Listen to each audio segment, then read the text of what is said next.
Isda Madio. Finally mga kasuki, naghunong na ang uwan diri sa Ormoc City. Kasi nga mga kasuki, pila ka adlaw na sige na lang uwan diri. So ngayon ay mag-update tayo dito sa Ormoc City, Bagsakan. Kita nyo naman mga kasuki, perteng kamingaw. Why isda ang mga lain na fish broker, as in empty isda sila. So ang meron lang ngayong isda ay kaning si Ayi, si Dodong Kimbo, si Mario at kaning si Buloy.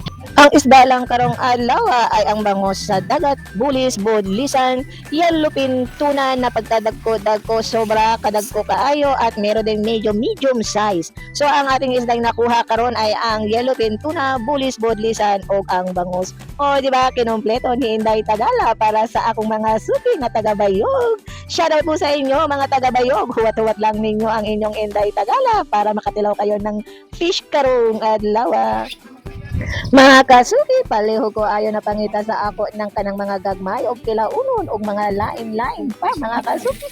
Kaya ako'y ihatag sa inyo maura na ang isda ngayon dito sa Ormoc City, Bagsakan mga kasuki. Wanay lain, ayo pangitan ng lain kay ang lain ay dili makaon kanang akong dala lang ang inyong pilion kanang mga presko ba. So ayan, nakita naman ninyo mga kasuki, ang lain ng mga manliliburay ay walang isda, hindi sila kumuha at kapoy lang puno kasi nga mahal din na may gihapon. So ang inyong Inday Tagala ay nagkuha lang, bahala na kung mahurot o dili, basta tayo makakuwarta ng gamay. So yan lang muna ang ating for today's video. Salamat muli sa inyong paglantaw. Bye bye, ingat!